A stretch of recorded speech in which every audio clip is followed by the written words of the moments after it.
नमस्कार।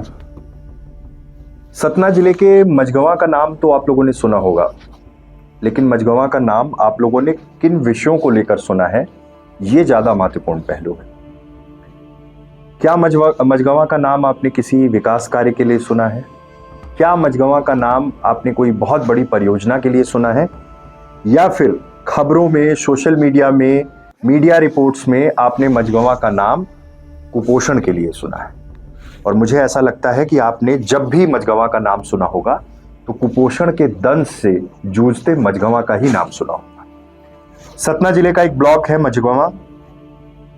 4 महीने के 2 कुपोषित बच्चे मिले, जुड़वा बच्चे। ये घटना आप समझिए कि पिछले 15 सालों में कई बार ऐसा हुआ है कि सरकार ने ये दावा किया कि मझगवां के लिए उनके पास एक बड़ा प्लान है और वहां से कुपोषण हम दूर करेंगे। बड़े प्रशासनिक वादों की बात होती है, दावों की बात होती है, लेकिन परिस्थितियां ऐसी हैं कि कुपोषण से बच्चे वहां आज भी मर रहे हैं।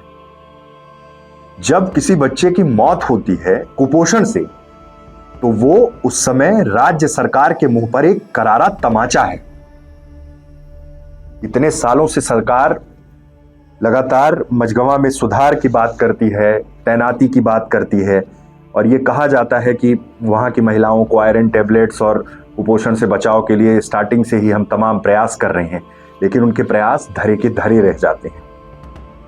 आज भले मीडिया रिपोर्ट्स में सिर्फ एक सतही बातों के साथ चीजें निकाल दी जाएं, लेकिन सरकार के मुंह पर यह कालिक है कि मझगवां में आज भी कुपोषण से बच्चे मर रहे हैं।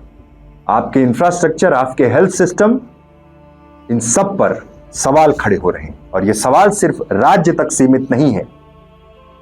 केंद्र को भी इस बारे में सोचना चाहिए, विपक्ष को भी इस बारे में सोचना चाहिए कि आखिर हम जब विजन 2047, मिशन 2047 की बात कर रहे हैं और हमारे बच्चे कुपोषण से मर रहे हैं, तो इसका जिम्मेदार कौन है? सिर्फ प्रशासनिक व्यवस्था पर कोई सवाल खड़े करके चुप हो जाना ठीक नहीं है। पूरी राजनीतिक व्यवस्था सड़ांध मार रही इस मसले पर कि हम मझगवां जैसे ब्लॉक में कुपोषण से मौतों का आंकड़ा नहीं रोक पा रहे। हम सिर्फ लीपापोती कर रहे हैं।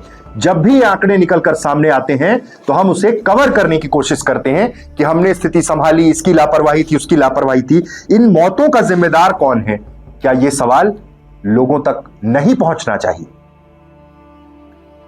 पिछले दिनों आपने देखा होगा कि बच्चों को रेफर किया गया, 2 बच्चों का उपचार। एक बच्चे की पिछले हफ्ते के बुधवार में मौत हो गई, वहीं दूसरे की हालत गंभीर होने पर एसजीएमएच रीवा ले आया गया। आंगनबाड़ी कार्यकर्ता को टर्मिनेट कर दिया गया। सबसे छोटी इकाई जिस पर जिम्मेदारी रहती है उसे तुरंत नोटिस दो, उस पर कार्रवाई कर दो, लेकिन ये नहीं देखो कि आखिर इसे मिशन की तरह इस पूरे विषय पर काम करते हुए कैसे लोगों को वहां पर बचाया जाए, कुपोषण से कैसे बच्चों को बचाया जाए। सीडीपीओ सहित स्वास्थ्य विभाग की एएनएम को नोटिस दे दिया गया। झोला छाप डॉक्टर पर कार्रवाई हुई, एफआईआर हुई। झोला छाप डॉक्टरों की कहानी तो ऐसी है कि आप मध्य प्रदेश के अलग अलग हिस्सों में मत जाइए, हम विंध्य की ही बात कर रहे हैं। गांव में किस तरह से पैर पसार चुके हैं, और वही एक विकल्प है गांव के सामने, गांव वालों के सामने। क्या करें वो? आपकी स्वास्थ्य व्यवस्था तो चरमरा चुकी है। ग्रामीण स्वास्थ्य व्यवस्था वेंटिलेटर पर है। अगर कुपोषण से एक बच्चे की भी मौत प्रदेश में हो रही है तो इसके जिम्मेदार सरकार ही है, ये पूरी प्रशासनिक व्यवस्था है, अधिकारी है।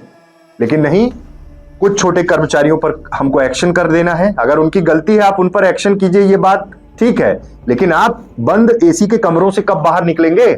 मझगवां जैसे हालात किसी और जिले में, किसी और पंचायत में, किसी और ब्लॉक में होगी तो उस पर आप क्या करेंगे? और ये कलंक जो है कुपोषण का, ये बहुत बड़ा है। इस पर किसी के पास जवाब नहीं है।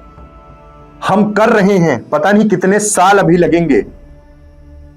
हम विश्व की सबसे बड़ी अर्थव्यवस्था बनने की ओर बढ़ रहे हैं, ऐसा दावा है सरकारों का, लेकिन यहां भूख से, कुपोषण से जो बच्चों की मौत हो रही है उस पर सरकार कुछ नहीं बोल पा रही है। खैर, मॉनिटरिंग को लेकर हम तमाम योजनाएं संचालित की जा रही हैं। सरकार का कहना है कुपोषण से हम लड़ लेंगे, लड़ रहे हैं। 15-20 सालों से तो यही देख रहे हैं। अब जन्म से कुपोषित बच्चे मिले, उनकी मॉनिटरिंग सही तरीके से नहीं हुई, ये परिजनों ने भी आरोप लगाया था। और ये जो 2 जुड़वा बच्चों की कहानी है ना, इसमें 15 दिन पहले तबीयत बिगड़ी थी। अगर वो अशिक्षा के अभाव में ये हो रहा था तो ये जो आपकी आशा उषा आंगनवाड़ी कार्यकर्ता है ये क्या कर रही थी, ये भी एक बड़ा मसला है।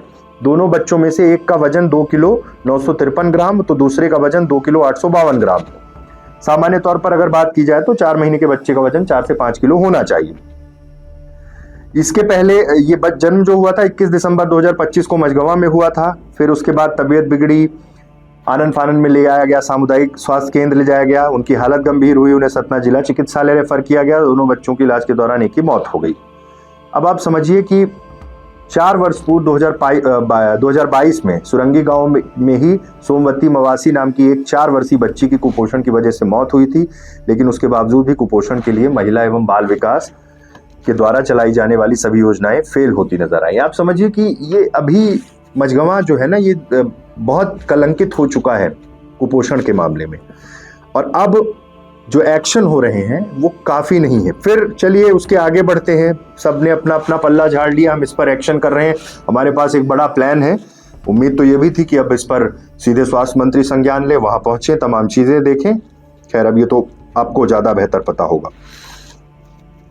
अब यहाँ पर भोपाल से एक टीम आई एनएचएम की टीम द्वारा 2 अलग अलग हिस्सों में 2 टीमें बनाकर, जिसमें पथरा पलदेवा की तरफ राजेश भौरे डिप्टी डायरेक्टर हेल्थ के नेतृत्व में, वही टीम महतैन क्षेत्र में डिप्टी डायरेक्टर चाइल्ड हेल्थ, ये सब पहुंचे। टीम ने आदिवासी परिवार से मुलाकात की और इस पर सीधे सीधे ये दिखाया गया कि फील्ड में हम लोग पहुंचे हैं, विजिट कर रहे हैं, तमाम परिस्थितियों को देख रहे हैं। परिस्थितियों को मत देखिए साहब, मौतों को रोकिए। कुपोषण से अगर एक बच्चा भी मर रहा है तो ये राज्य सरकार का बहुत बड़ा फेलियर है। आपके विकास के, आपके हेल्थ इंफ्रास्ट्रक्चर को इंप्रूव करने के तमाम जो बड़े दावे हैं ना, वो फेल होते हुए दिख रहे हैं। इसलिए फेल होते हुए दिख रहे हैं क्योंकि बच्चों की मौत हो रही है। सरकार इसके बारे में सोचे और समझे कि आखिर हम कैसे इन मौतों को रोक पाएंगे, क्योंकि ये जो कुपोषण का कलंक है, जो दंश है, वो विंध्य का मझगवां लंबे समय से, सालों से झेल रहा है। बहुत बहुत धन्यवाद।